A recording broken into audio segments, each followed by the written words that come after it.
Hey you guys, welcome to my YouTube channel. I'm so excited to jump on here today, again, vowing to be more consistent on my YouTube because I got some amazing feedback from all of my followers. I posed the question, what do you want to know from me, learn from me, or what do you want me to talk about? And I got some great feedback. So today I am gonna be talking about my journey from competitor lifestyle for 9 years up to where I am at this moment, and all of the things in between, what I went through with health, why I went through some of the health issues, how I healed myself, and where I'm at now. So bear with me. I'm gonna try to not make this a super long video. I want it to be somewhat short and sweet, but also, you know, provide as much information as I can. So I'm gonna go ahead and start in 2006. 2006 is when I competed in my very first figure show. Bikini was not around when I competed. So I would honestly say that if I were to be competing now, I would probably be more of a bikini competitor versus figure because, oh my gosh, the muscle that I had to put on for figure was really tough, really tough. So I definitely don't know if I would do that division again if I were to compete, which no plans on competing, but yeah, so 2006 was my very first show here in Arizona. I didn't even know what I was doing. I remember seeing a sign in the gym for an NPC show, and I was like, yes, I have to do that. I love training, I love setting goals, so for me it was just like, all right, I need to do this.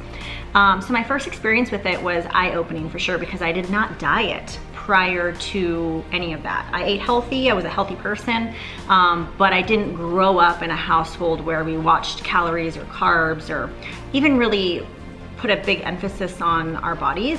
So, so it was quite new for me. I remember going through that first experience thinking, oh my God, I never wanna do this again. But after getting on stage and really just seeing all that hard work on stage, I was hooked. And so I continued to compete. Before getting my first pro show, or before turning pro, I only had competed 3 times as an amateur. So when I turned pro at my very first national show, which was the USA's in 2007, I had no idea what it was to be a pro. I was so new to the industry, so green to all of it, that I had no idea what I was doing. I just knew that I loved, you know, competing, and I loved being on stage. So won my pro card at the 2007 USA's, and from that moment, I was in the lobby. I'm a firm believer in opportunity, or action creates opportunity, you know. So for me, I was just in the right place at the right time. So I was in the lobby in Vegas after winning my pro card. After winning a pro card. And I was scouted by Muscle and Fitness Hers, the editor-in-chief. And so a couple weeks later, I was out in California shooting for my very first cover. Since then, my career has been amazing. Over the last, gosh, 12 years, I've had 8 magazine covers. You know, from Muscle and Fitness Hers to Flex Magazine to Oxygen. So yeah, so I've had a very blessed career, and again, just, you know, the competing world really set the stage for that, set the foundation for those amazing opportunities. So through the course of my career, you know, I won't get to the nitty-gritty of everything, but I do want to get to some main points about what I went through. But I competed for 9 years, and at one point in 2010, I think I did like 5 shows in 1 year, which is a lot for any competitor. And after the 2010 Olympia is when my body started going downhill. Now, during my career, I had 6 pro wins. I had placed top 4, top 5 at all of the big shows like the Olympia and the Arnold Classic, the Figure International. And 2010 was my best placing ever at the Olympia, which was 5th place. And at the Figure International, I've gotten 4th, as high as 4th place. So, you know, this is like the best in the world. So I was like the Super Bowl of what I did. So after the 2010 Olympia is when my body really started taking a turn for the worst. So I retired in 2012. So from 2010 to 2012, I tried to compete. My body just wasn't the same. No matter what I did, no matter how I dieted, it's like you can't keep taking away more and more food. You know, my body needed to rest, and my metabolism at that point was completely shot. 2010, 2011 is when I also started to develop some major health issues like thyroid, metabolic damage, adrenal fatigue. So towards the end of my career, I knew that my body just wasn't cooperating anymore, and it just wasn't healthy for me to compete at that level anymore. Although I can't say that it wasn't hard. It was very, very hard to step away, because I defined myself by the stage. I defined myself by how I looked physically. And I also was going through a lot of personal turmoil. You know, my fiance at the time was cheating on me and super abusive, verbally abusive, and very controlling. He was also my trainer. So, you know, I've healed from that, and I've forgiven all of that part of my life, but it still took a major toll on my body. And that's when my thyroid really started taking a turn for the worst. So it was tough. It was really, really tough. I remember going to the doctor's office and getting weighed, and, you know, going for an annual checkup or whatever. And I was 160 pounds at my heaviest. But not only that, I suffered from extreme anxiety, extreme depression. And so I look back at my career as a competitor, and I don't regret a thing at all. Although I do wish that I enjoyed the moment a little bit more. I wish that I enjoyed the journey and the process and wasn't so hard on myself, you know, and I'm a kind of an anxious person anyways, so that just sort of heightened my anxiety, having to focus on my body, on food all of the time, just really made me overly anxious and overly just, I guess, depressed. You know, it really took a toll on my body. And I remember walking through the grocery store, and it was around Thanksgiving, I want to say in 2013, 2014, where I'm like, you know what? I don't want to be consumed by food anymore. Like, it was all too consuming. I thought about what I ate. I was always like pinching my body to see how much fat I had on my body. I was a binger, but I was also an extreme dieter, so that's not a very good combination, because it was this vicious cycle that every couple days I would just binge and feel horrible, then extreme diet again. And I did that also with exercise. And just think of the toll that takes on your body for years. You know, I had a really poor relationship with food after competing, and I didn't even know what healthy was. You know, there was times where I would like banish fruit only to binge on cookies later on that night.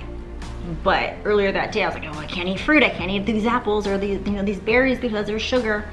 But then later on that night I would binge on cookies. So there was this really bad imbalance and relationship with my body and with food.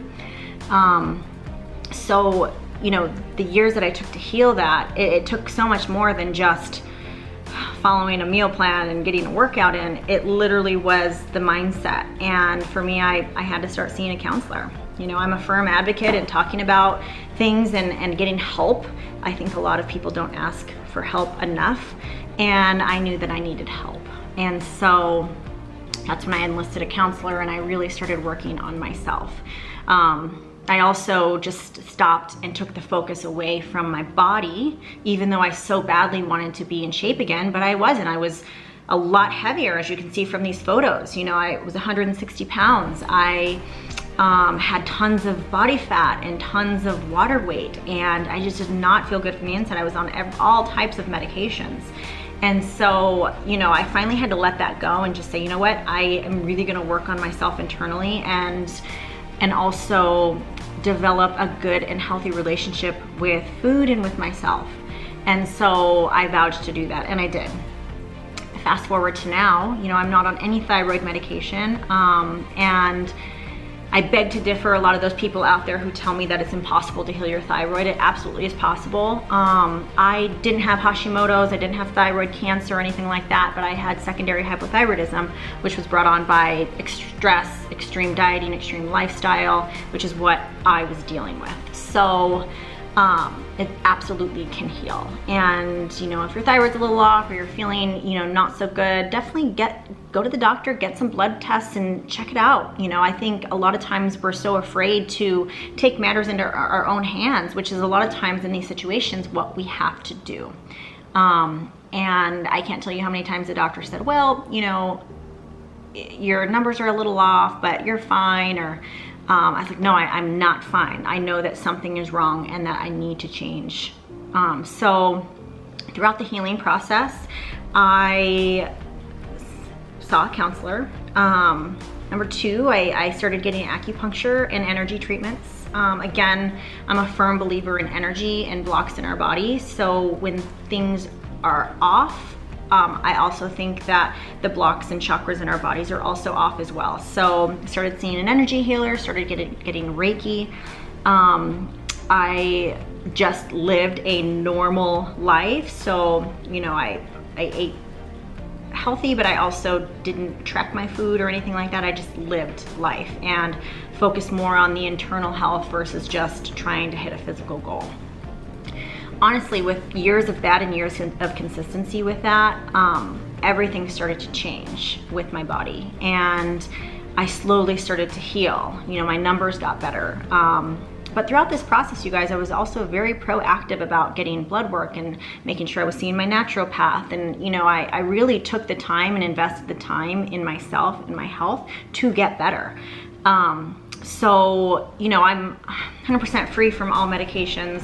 I have a healthy relationship with food. I literally just went to Italy for 12 days and had pasta, pizza. We walked a lot, but I didn't think twice about not eating something because I was afraid of like gaining weight. Like those things don't pop through my mind anymore. And it's a great place to be because I feel like your quality of life is just so much better. It's obviously awesome to have goals and awesome to like set your sights out for certain things that you want.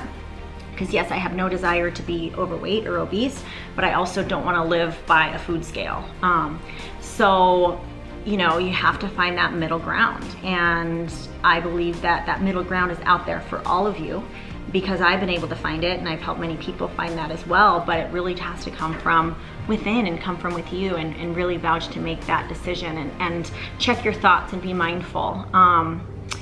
But hopefully, you know, hopefully this video helped a little bit. You know, kind of living that competitor lifestyle for so long, I really feared that I was never able to get my old self back. And, you know, it's crazy, but I've been able to not only get my old self back, but also get my body back to where it was even before I was competing. You know, just a healthy, athletic physique, which is what I was before all of the years of ups and downs and extreme leanness, but then like, you know, putting on all the weight and then, you know, that sort of thing. So, you know, hopefully this video helps you. And if you have any more questions and you want to learn more about my journey, please leave in the comments below. Hopefully this helped out just a little bit. And I look forward to making more videos for you guys. Talk to you soon.